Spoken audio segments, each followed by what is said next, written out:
pode procurar na tua palavra o primeiro capítulo da palavra de Deus, Gênesis capítulo 1.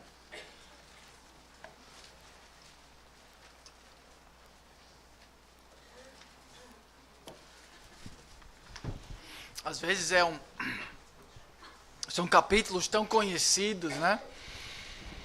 Que nós, às vezes, esquecemos de analisar e lembrar tudo que está escrito aqui, os primeiros verdades da palavra de Deus, tão essencial para a nossa compreensão da vida, da realidade, do cosmos, da história de Deus, principalmente, e de nós mesmos.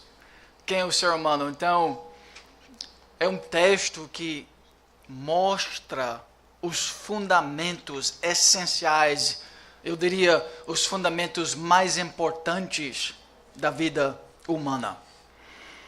Então, esse vai ser nossa tentativa hoje de ver esta teologia pactual sendo aberto aqui nos primeiros palavras de Deus e também ver um tema muito importante para nossas vidas, que é a imagem de Deus no ser humano.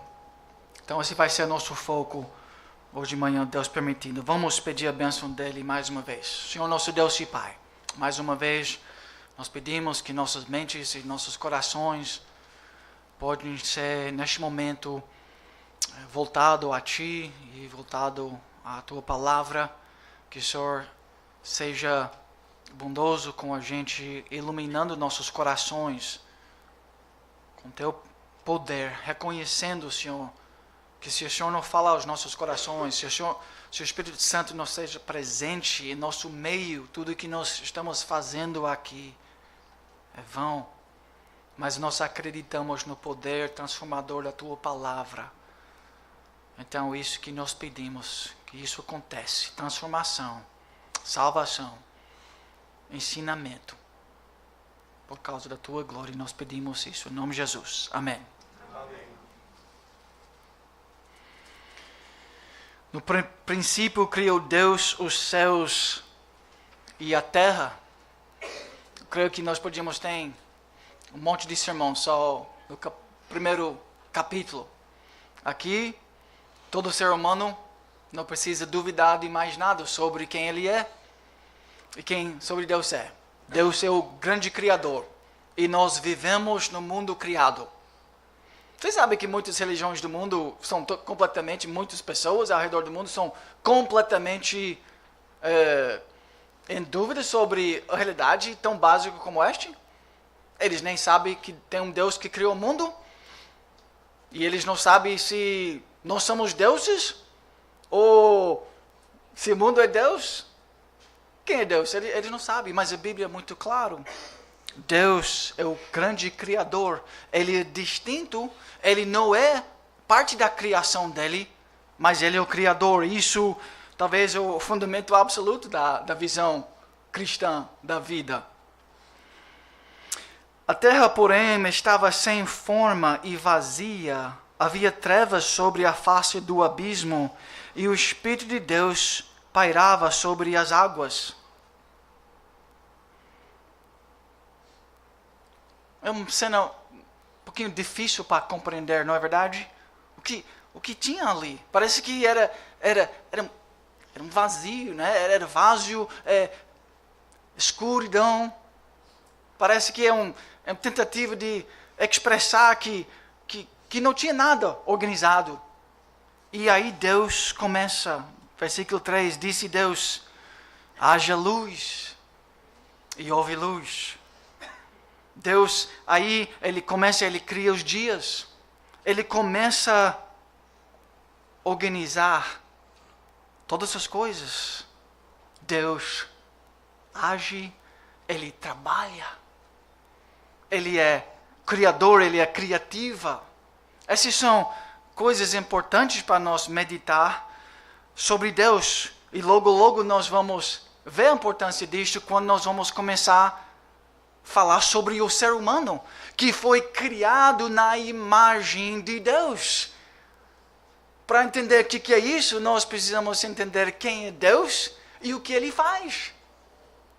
Para que nós podemos se tornar mais parecido com Ele e para que nós podamos compreender qual é o nosso papel, qual é o nosso dever aqui neste mundo, nossa pequena história, com nossos dias, que são talvez 70 ou 80 anos, se Deus nos dá uma vida longa.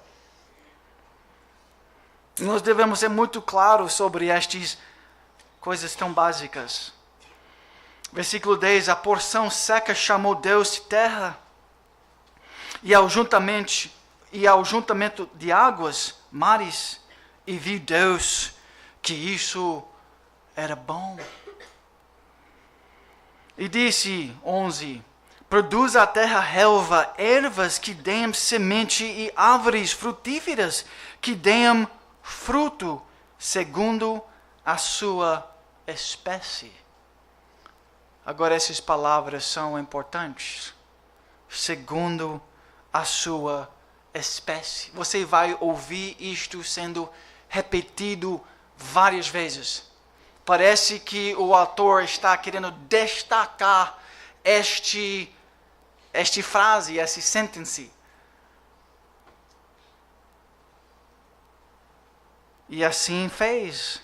12. A terra, pois, produziu relva, ervas que davam semente, segundo a sua espécie, e árvores que davam fruto, cuja semente estava nele conforme a sua espécie. E viu Deus que isso era bom. Vamos pular para versículo 20. Então nós estamos pegando a ideia do que está acontecendo aqui. Deus trabalhando, organizando, e as obras das mãos dele está assim multiplicando. 20, disse também Deus, povoam-se as águas de enxames de seres viventes e voam as aves sobre a terra, sob o firmamento dos céus. Criou, pois, Deus os grandes animais marinhos e todos os seres viventes que restajam, os quais povoavam as águas, segundo as suas espécies, e todas as aves, segundo as suas espécies. E viu Deus que isso era bom. E Deus os abençoou, dizendo, sede fecundos, multiplicai-vos, enchei as águas dos mares, e na terra se multiplicam as aves, houve tarde e manhã, o quinto dia. Está vendo esse tema sendo repetido? Entra um outro tema importante, né? Essa ideia de multiplicar, né? As palavras são sede fecundos.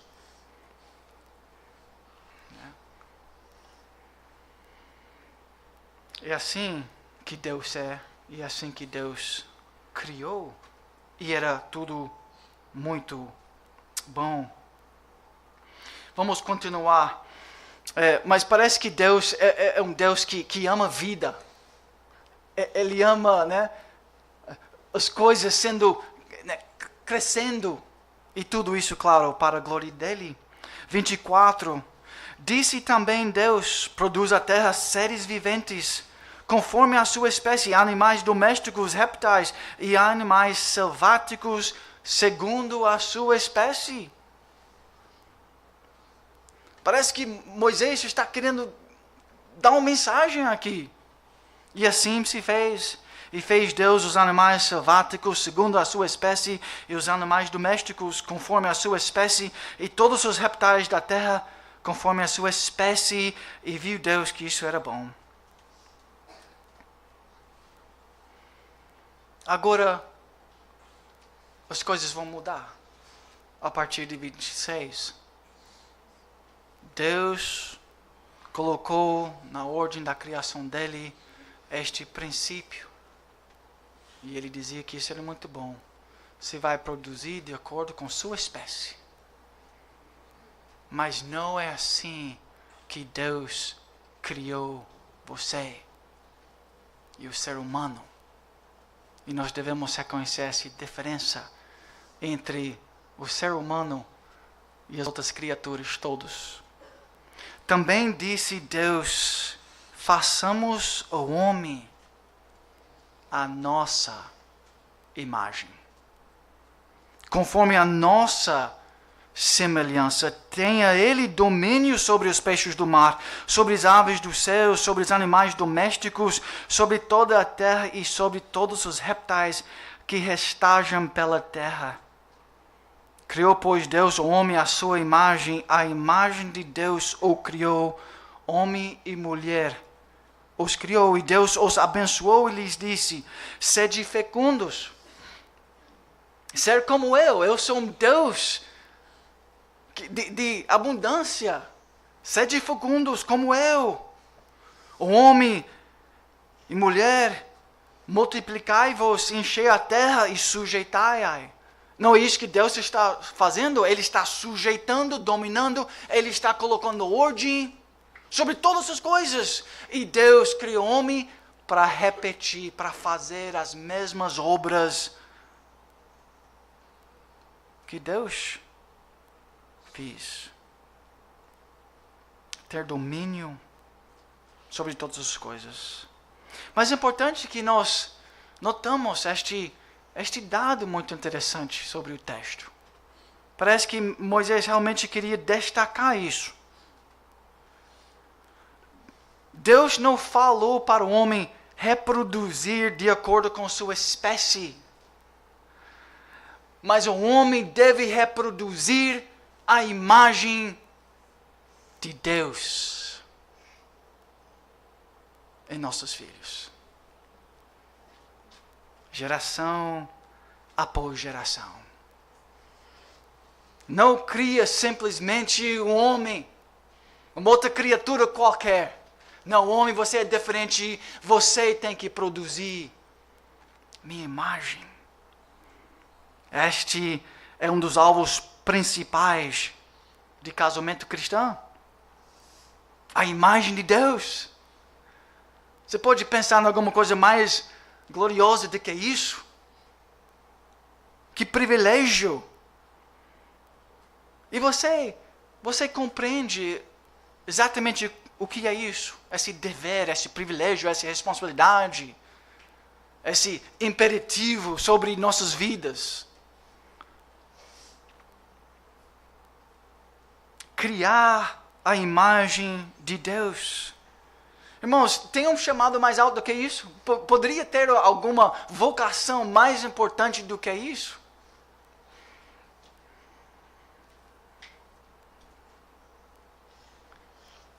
Educar, né? Ensinar, supervisionar, encorajar, discipular. Para quê? O maior objetivo possível. A reconstrução. Agora eu vou falar em termos de reconstrução. Neste momento não era reconstrução, né? Porque não tinha acontecido a queda em pecado ainda. Mas agora, quando nós estamos falando hoje, nós precisamos falar sobre como nós vamos reconstruir,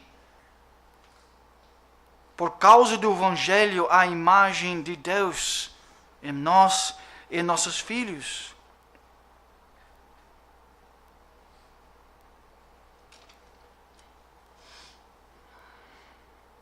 A queda acontece daqui a pouco, em Gênesis capítulo 3. Nós não vamos ter tempo hoje para falar sobre a queda.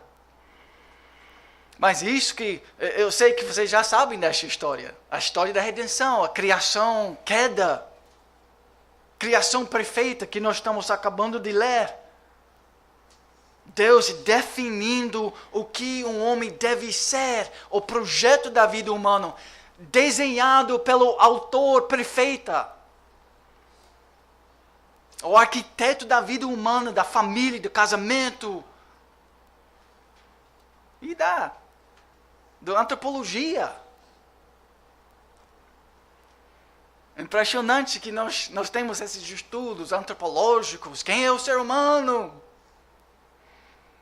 Então os estudiosos vão estudar 50 anos de pesquisa científica sobre o ser humano e eles vão escrever um livrão para tentar descobrir quem é o ser humano. Em 20 minutos nós sabemos muito mais sobre o alvo do ser humano, sobre o alvo da vida humana e sobre nosso dever. É muito claro. E é muito simples, mas também é muito importante e é maravilhoso. Que projeto, que privilégio que nós temos de reconstruir a imagem de Deus depois da queda, com a graça de Deus e o poder do Evangelho. Isso é o fim principal do ser humano, glorificar Deus. Como? Se tornando mais parecido com Ele. Porque Ele é o único que é digno. Ele é o único que realmente é santo e glorioso. Então, se nós queremos glorificar o nome dEle, se eu quero que minha família glorifique o nome dEle, minha família precisa se tornar mais parecida com Ele.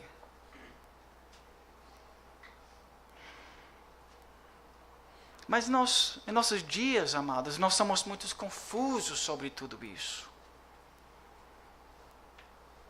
Você vai para qualquer escola, talvez do mundo, talvez o Oriente não tanto, mas a Europa, Estados Unidos, as Américas, que os professores estão ensinando nossos filhos, que o trabalho deles é de construir a autoimagem. Self-esteem, né? Porque os grandes antropólogos têm declarado que isso é o dever de todos nós. Esse é o objetivo importante da educação. Me parece que eles não leram essa passagem, eles não têm lido Moisés, ou eles têm rejeitado claramente Moisés. E é esse claramente que eles têm feito. Deus falou para nós, claramente na Bíblia, eu quero que meus filhos sejam criados na imagem de Deus. É assim que eu crio o homem. E depois da queda, nosso trabalho é de recriar a imagem de Deus, mas eles estão querendo ser parecido com um animal. Lembra que as palavras que nós temos lido sobre como a criação deve reproduzir de acordo com a espécie dele. Mas não é assim com o ser humano. Nós devemos criar filhos e nossa vida tem que ser orientado pelo este conceito, a imagem de Deus. Qual é mais belo? Quer comparar os dois? Quer criar animais na sua casa? É isso que eles estão ensinando nossos filhos ao redor do mundo. É só aqui na igreja de Jesus Cristo onde nós vamos aprender o que é verdadeira antropologia. O que é o ser humano, o que ele deve ser, qual é o problema com ele e como este problema pode ser recuperado e reconstruído com o Evangelho e com a Palavra de Deus. Vamos um pouquinho mais, vamos para o capítulo 2, entender um pouquinho mais sobre a formação do homem.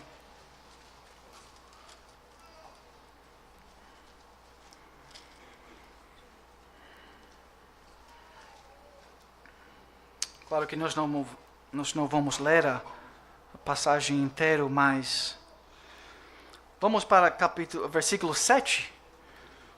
Nós vamos aprender um pouquinho mais sobre a criação do homem. Então formou o Senhor Deus ao homem do pó da terra e lhe soprou nas narinas o fôlego de vida, e o homem passou a ser alma vivente.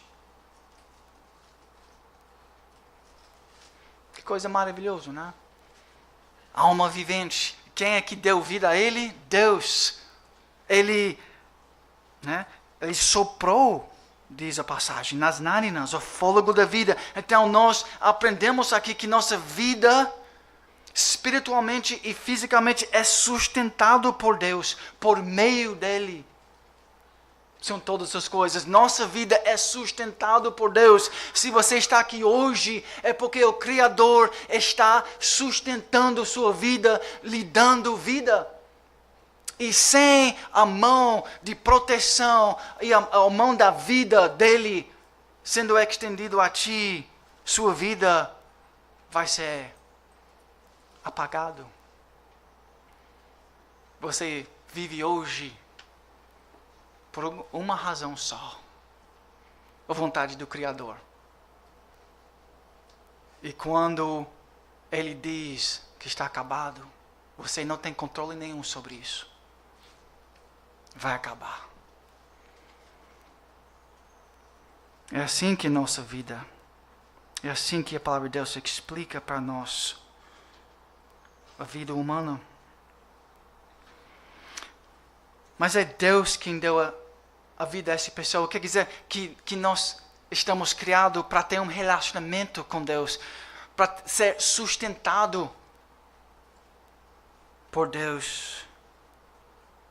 Nós aprendemos aqui que o ser humano, ele é uma combinação de alma, de espírito, né? E corpo. Ele é pó misturado com o espírito que Deus colocou nele. Versículo 15 fala um pouquinho mais sobre a vida humana. Tomou, pois, o Senhor Deus ao homem e colocou no jardim do Éden para o cultivar e guardar. Aqui nós aprendemos coisas importantes sobre a vida humana, especialmente sobre o homem, que Deus deu responsabilidades. Cultivar. Nós aprendemos em capítulo 1 que Deus, Ele cultivou, vamos dizer assim, o mundo. Ele fez todo aquele trabalho de organização, de classificação. Ele teve domínio. E aqui Deus está dizendo: faça aquilo que eu faço. E Adão, homem, você tem a responsabilidade primária para ver que isso está acontecendo aonde eu te colocou. Aonde é que Deus te colocou hoje? Nós temos falado sobre esse texto em outros momentos. Mas se você é um solteiro, Deus te colocou ali. Então é ali que você tem que cultivar. E você tem que trabalhar e você tem que proteger. Se Deus te colocou no casamento, é ali que você precisa proteger e cultivar os relacionamentos. Deus te colocou na igreja, é ali que você tem que cultivar, produz frutos para a glória de Deus. Então Deus está explicando aqui para o ser humano criado na imagem e semelhança dele, quais são os objetivos adequados da vida humana. O que nós devemos estar fazendo neste mundo. Nossas responsabilidades de proteger e cultivar o lugar onde Deus o colocou. Isso é prática para você. Assim, você medita nisso e realmente tem tentado viver isto no seu dia a dia, na cotidiana. Jovens, vocês estão tentando entender como é que Deus criou este mundo? Eu falei muito quando era jovem, né? Porque eu queria ser um jogador de basquete. Vocês sabem disso, né? Eu gastei tempo demais naquilo. Então tem muitas áreas ainda. Por exemplo, gramática, eu tenho que ralar. Mas você não deve fazer assim. Faz parte da criação de Deus. Palavras, como isso funciona, matemática, ciência, a criação, ter domínio. Como o corpo humano funciona. Claro que você não vai ser o mestre de todas as coisas, mas a área onde Deus te chamar, é ali que você tem que ter domínio e cultivar aquilo para a glória de Deus. É assim que Adão e Eva foram criados. Produção, produzir, trabalha. 6 dias, Deus trabalhou 6 dias. E homem, você é criado na imagem dele, então faça o que ele faz. Trabalha duramente por 6 dias. Não tem um dia de folga para videogames, jovens. Um dia inteiro para videogames. Não está na palavra. Mas um dia de descanso, sim. É o padrão de Deus, é assim que ele viveu. Então nós criamos na imagem e semelhança dele, devemos viver e agir como ele viveu.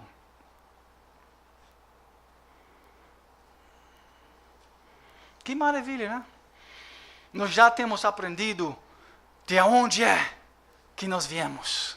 De onde é, aonde é que nós estamos indo? Qual é o nosso dever? Grandes perguntas da vida humana estão sendo esclarecidas nesta passagem por nós. Versículo 16 diz, de capítulo 2, e o Senhor Deus lhe deu esta ordem: de toda a árvore do jardim comerás, mas da árvore do conhecimento do bem e do mal não comerás, porque no dia em que dela comerás, certamente morrerás. Teologicamente, este versículo é chamado o pacto das obras.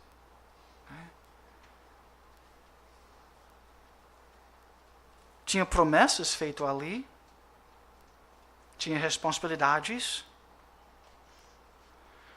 Nossa confissão resume a teologia aqui dizendo assim: o primeiro pacto, este versículo, né? A ideia que está neste versículo, o primeiro pacto feito com o homem foi um pacto de obras, me obedecem, no qual a vida foi prometida a Adão e nele a sua posteridade, sob a condição de perfeita e pessoal, obediência perfeita e pessoal. E isso que um pacto é, não é verdade, irmãos? Uma aliança é isso. É um relacionamento íntimo onde promessas são feitas e responsabilidades são dadas, e quando essas coisas são feitas tem uma união perfeita. E é assim que Deus criou o ser humano para ser. Ele fez um homem assim. O homem é um ser pactual. Ele vive diante da presença de Deus, todos nós. Mas nós sabemos a história. Adão não conseguiu ser fiel à responsabilidade dele. Nós podemos entender isso a partir de Gênesis capítulo 3, que mais uma vez nós não vamos ter tempo de adentrar neste manhã. Mas Adão falhou, mas Cristo não falhou. Então Cristo se torna o substituto de Adão e o ser humano. Então, se Cristo é seu substituto, você obedeceu em Cristo este pacto das obras. E as promessas do pacto são vida eterna, comunhão com Deus Pai para toda a eternidade. Então, em Cristo, você obedece. Em Cristo, você morreu e você pagou o preço. Em Cristo, porque Ele morreu em seu lugar. Então, essa ideia de substituição é essencial para a nossa compreensão do Evangelho. Cristo nos substituiu. Nós somos em Adão. Nós temos violado o pacto, mas Cristo viveu isso perfeitamente em nosso lugar. Mas entende o que aconteceu? Porque até agora nós temos aprendido, né, com a palavra de Deus, sobre o imago Dei. Que privilégio, que maravilha, que direção clara para nossas vidas, que visão da vida espetacular. Mas olha o que acontece aqui, baseado neste pacto de versículo 16 e 17, que diz assim: mas da árvore do conhecimento do bem e do mal não comerás, porque no dia em que dele comerás, certamente morrerás. É isso que aconteceu. Olha o que aconteceu aqui. Imagina a insanidade deste momento. A criatura que foi criado com todos esses privilégios, criado com comunhão com Deus, dia após dia, Deus falou com ele. E essa criatura entra em rebelião contra o Criador.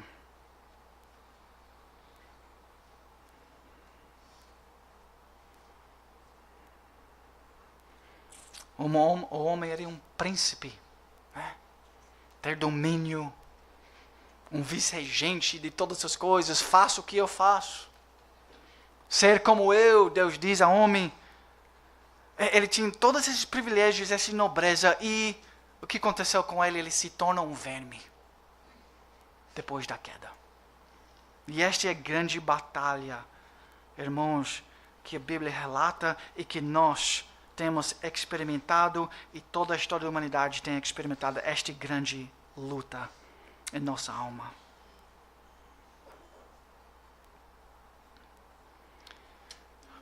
Nós devemos entender a grandeza desta queda. Porque senão, nós não vamos entender os privilégios do Evangelho e a bênção do Evangelho. E eu creio que muitas vezes nós esquecemos essa teologia e assim, a tristeza da queda, no qual nós temos entrado por causa do nosso pai Adão. Então vamos tentar meditar nos momentos assim, finais aqui. Vamos tentar meditar um pouquinho sobre o que é que aconteceu. Deus é santo, lembre desta teologia sobre Deus. Se nós somos criados na imagem de Deus, não tem talvez nada mais claro do que sobre o ser de Deus, do que Ele é santo. Então, e isso significa muita coisa para nós. O ser humano então deve ser santo igual a Ele. Nós podemos ver esta santidade descrita naquela passagem maravilhosa de Isaías capítulo 6. E por causa de tempo, se você é rápido, você pode ir lá, mas vocês lembram as palavras de Isaías capítulo 6. Santo, santo, santo, Deus Todo-Poderoso. Lembra os serafins, aqueles anjos, aquelas criaturas mais poderosas que existem?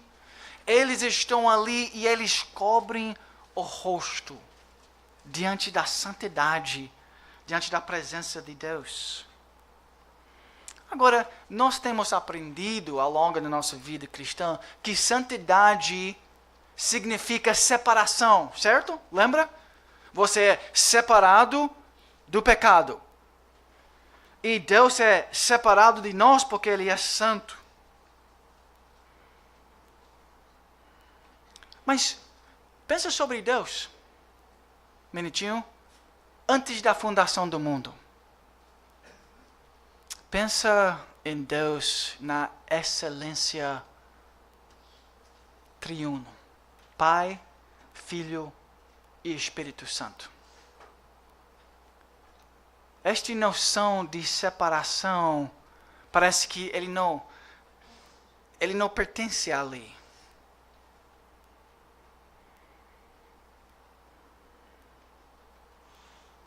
Isso não quer dizer que a Trindade não pode ser descrito como santo, mas nós devemos entender que santidade em termos absolutos não pode ser entendido como separação.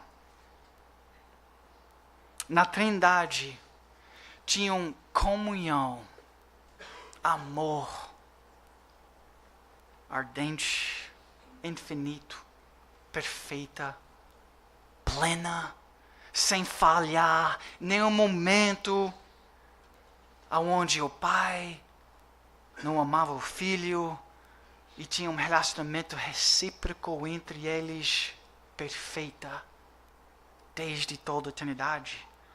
Nós não podemos adentrar nesse pensamento por muito tempo. Nossas almas não conseguem enxergar isso.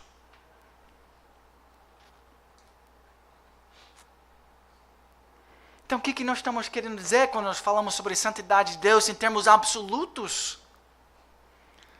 Nós estamos querendo entender sobre santidade. Que santidade é muito equivalente a uma devoção absoluta. Santidade é equivalente a um amor perfeito, sem falha. Santidade tem a ver com esta ideia que antigamente nós usávamos nos casamentos, né? Que eu vou abandonar todos os outros e eu vou me unir a ti e eu vou dedicar a minha vida a ti exclusivamente, em termos humanos. Então, santidade no sentido mais amplo é devoção absoluta.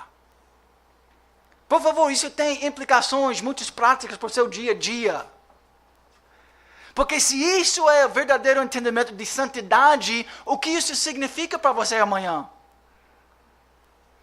Se você foi criado na imagem e semelhança de Deus, se o seu dever é de refletir a imagem de Deus, e Deus é santo, então sua vida tem que ser exclusivamente dedicado a Ele, desde o berço até seus dias finais.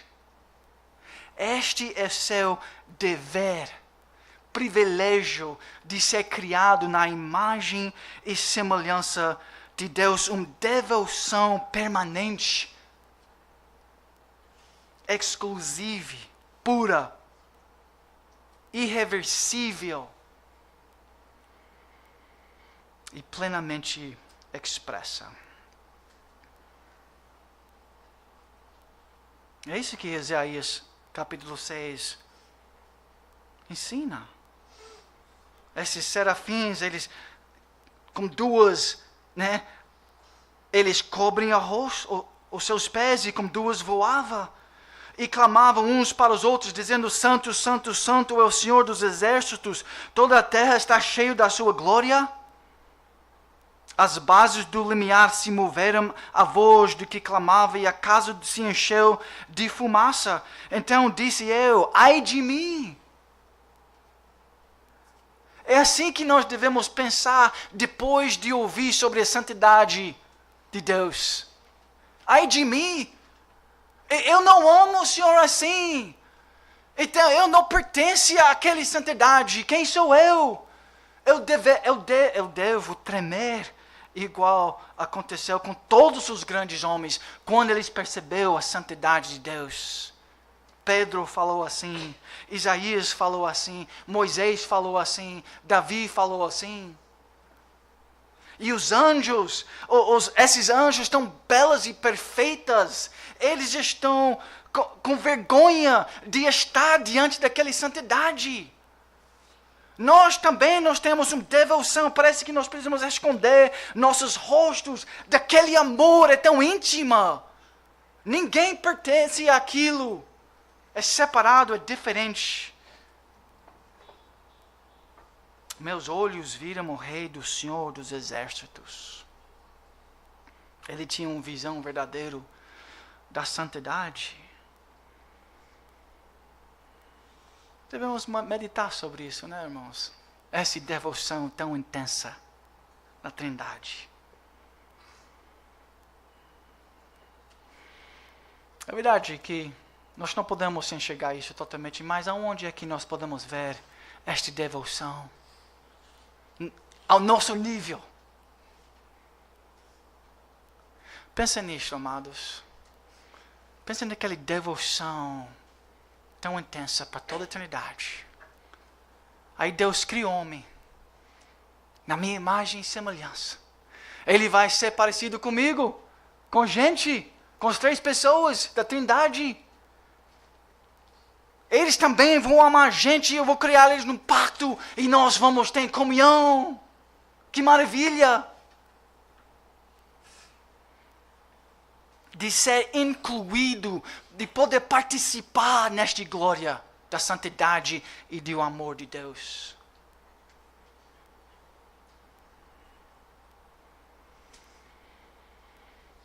Aí pensa que uma daquelas pessoas, eles, claro, entendendo a história que vai acontecer, uma daquelas pessoas vai dizer assim: eu vou sair dessa santidade, dessa perfeição. E eu vou ali, numa missão de resgate.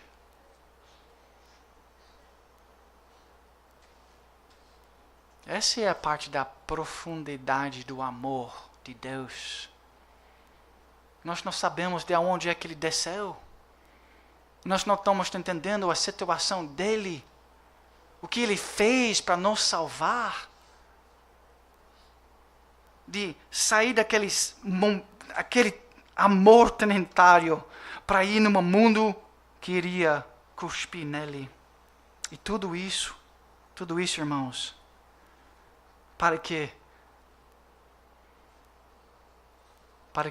Deus pode receber a glória, que Ele pode reconquistar o objetivo dEle, e que nós podíamos ser incluídos na expansão desta glória de Deus. Ele fez tudo aquilo para que também a imagem de Deus no homem pode começar a ser reestabelecido. Então, essa teologia que nós acabamos de ver sobre o Imago Dei, sobre a imagem de Deus, ainda é real para nós depois da queda. Porque Jesus veio numa missão de resgate para que nós podíamos viver de acordo com a vontade de Deus, que é estabelecido ali, nesses primeiros passagens.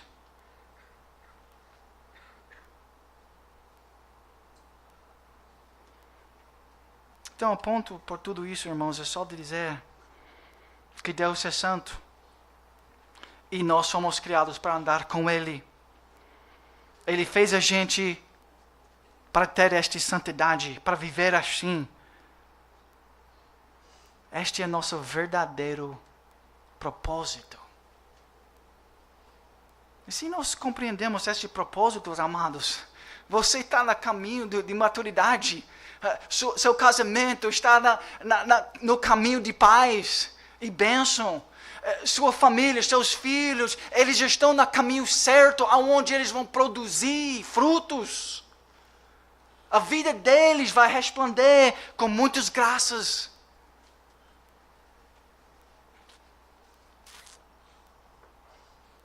Este é nosso dever como igreja. O que nós estamos querendo fazer como pastores, como presbíteros, como membros da igreja? Se nós não entendemos estes propósitos fundamentais, porque todas as outras coisas que nós estamos fazendo, pregação, proclamação do Evangelho, é para que isso aconteça no povo, que Deus seja glorificado na salvação e na santificação do povo de Deus. E que é a santificação? A imagem de Deus sendo reestabelecido. Nós podemos ver um exemplo perfeito disto na vida de Jesus Cristo. Talvez você vai dizer, mas isso é muito difícil para nós viver em santidade. Nós nem podemos imaginar a santidade da Trindade e você está dizendo que nós devemos viver assim? Mas Jesus era um homem. E Ele, se você quer ver como é esta imagem de Deus na terra, como é que isso parece, como é que nós devemos viver, nós podemos olhar para Cristo, que é a imagem do Deus invisível. O que a Bíblia revela sobre Ele? Este é seu dever. Como é que Ele andava? É assim que nós devemos andar. O que Ele amava? É isso que nós devemos amar. E nós vamos aprender com toda a palavra de Deus que Cristo, Ele amava o Pai. Ele era devoto ao Pai. Adão queria comida. Adão primeiro.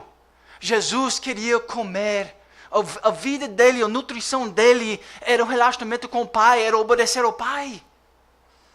Ele estava sendo sustentado com aquilo onde muitas vezes, irmãos, nós estamos tentados a ser sustentados pelas coisas deste mundo. Irmãos, nós temos um grande privilégio de viver estas grandes realidades. Tem mais, nós podíamos ter mais. Versículo 18 fala sobre, para a mulher especificamente, qual é seu dever, ali na origem, ser auxiliadora para esposo. Nós podemos aprender sobre casamento e família, de versículos 18 a 24. Quer saber os fundamentos de casamento e família? É ali. Então, a vida humana é descrita pelo nosso grande Deus tão claramente. Depois do Evangelho, atingir nossos corações, esse é nosso dever, dia após dia. Então, irmãos, esses 2 capítulos, eles nos dão estas bases da antropologia humana. Aprendemos muito sobre quem é o homem, o que ele deveria estar fazendo. Aprendemos sobre casamento e família, relacionamento com Deus. Até sobre a ontologia do ser humano, quem ele é, como ele é feito, ele é corpo e alma, numa unidade. Que cientista podia descobrir aquilo? Na verdade, eles estão lutando muito, né? Eles não sabem se o homem é só matéria, dependendo da sua visão do mundo, né? Dependendo da sua religião. Eles estão muito misturados. Dependendo se você é budista, espírita, ateu, agnóstico, depende da sua religião. Mas, amados, quando você pensa sobre o objetivo da sua vida, de maneira bem prática mesmo, o que eu estou fazendo? Eu espero que você pense em conformidade com esses conceitos. Ou a imagem de Deus no homem, que se perdeu, porque o homem quebrou o pacto de Deus.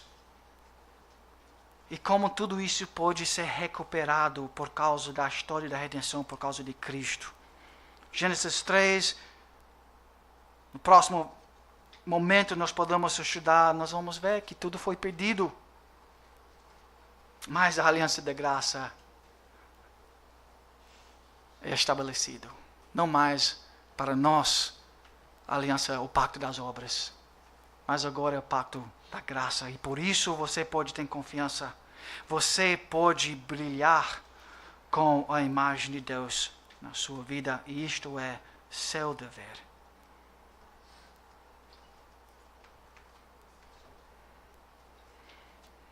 É assim que seus filhos estão sendo educados? E é assim que o mundo pensa? Nas escolas aí, no Recife?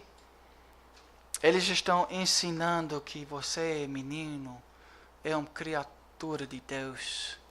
E seu objetivo na vida é de glorificar a Deus e se tornar mais parecido com Ele? Você sabe a resposta? Claro que não. Eles estão sendo ensinados para se tornar mais parecido com Mark Zuckerberg. Sabe quem ele é? Ele é o inventor de Facebook. 37 bilhões de dólares. Eles estão ensinando seus filhos para se tornar mais parecido com Messi, Bill Gates, né? E várias outras pessoas, criaturas. Não é um objetivo adequado para a vida cristã. Então isso é muito prático, meus irmãos, isso é muito dia a dia, isso é teologia para o cotidiano. É assim que nós devemos discipular nossos irmãos aqui na igreja. Esse é o único objetivo de pedagogia em termos mais amplos. Treinamento em piedade é isto, se tornar, recuperar, investir na imagem de Deus em nós. Deus fez você para carregar a imagem deles, irmãos. Você não é um animal feito segundo a sua espécie. Você foi feito à imagem de Deus, então vive para Ele. Vamos fechar na oração. Senhor nosso Deus e Pai, mais uma vez nós somos desejosos de levantar nossa voz e falar com o nosso Criador, tão santo, tão perfeito.